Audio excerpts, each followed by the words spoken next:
Qu'est-ce que le jugement céleste? Nous allons chercher à répondre à cette question en ce mardi 4 avril. Pour cela, lisons Apocalypse 14, le verset 14, puis Acte 1, les versets 9 à 11. Quelles sont les similitudes que nous pouvons découvrir dans ce texte?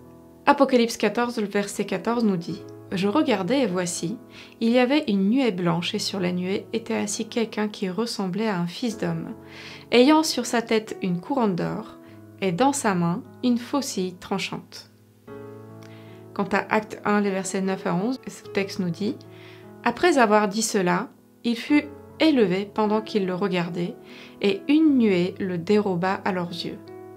Et comme ils avaient les regards fixés vers le ciel, pendant qu'ils s'en allaient, voici deux hommes vêtus de blanc leur apparurent, et dirent « Hommes galiléens, pourquoi vous arrêtez-vous à regarder le ciel?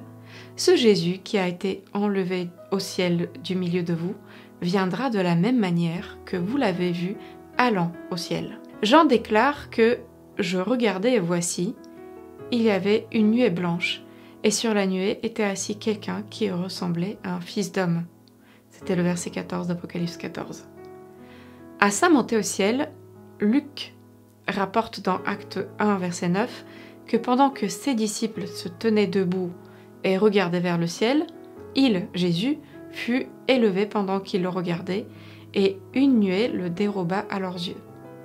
Jésus est monté dans une nuée d'anges et reviendra dans une nuée d'anges. Les anges ont alors déclaré aux disciples émerveillés dans Acte 1, verset 11, « Ce Jésus qui a été enlevé au ciel du milieu de vous reviendra de la même manière que vous l'avez vu allant au ciel. » Ce passage renferme une vérité divine qui n'est peut-être pas apparente.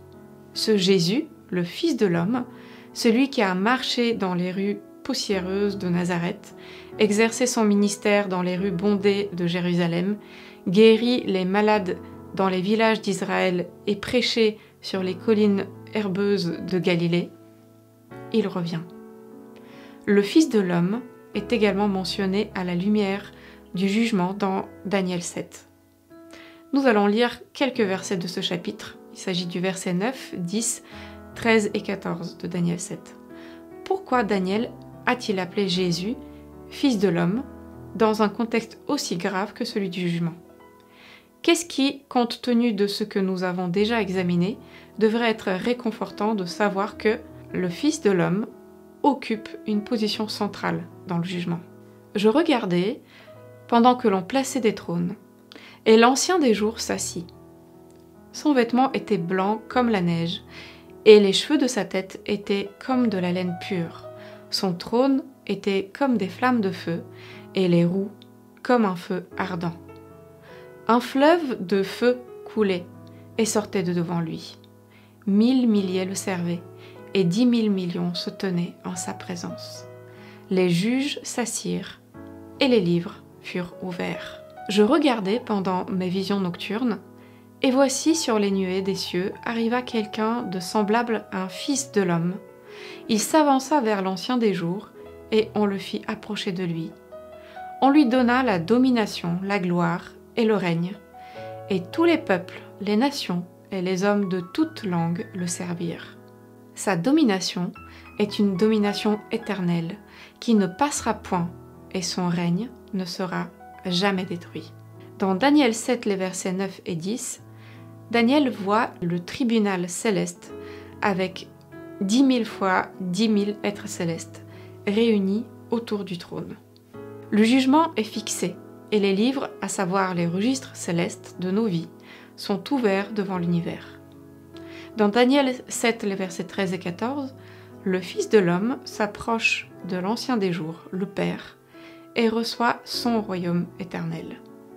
Le jugement révèle devant l'univers entier que le Père, le Fils et le Saint-Esprit ont fait tout ce qui était possible pour sauver l'humanité. Ce jugement justifie non seulement les saints, mais aussi le caractère de Dieu lui-même contre les fausses accusations de Satan. Si vous souhaitez en savoir davantage, je vous invite à lire les 2 premiers chapitres de Job, ainsi que les premiers versets du psaume 51. Pensez au fait que votre vie entière sera examinée en détail devant Dieu. Quelle est donc votre seule espérance lorsque cela se produit? Je vous invite, pour pouvoir réfléchir plus loin sur cette question, à lire avec moi Romains 8, le verset 1. Il n'y a donc maintenant aucune condamnation pour ceux qui sont en Jésus-Christ. Je vous donne rendez-vous demain pour la suite.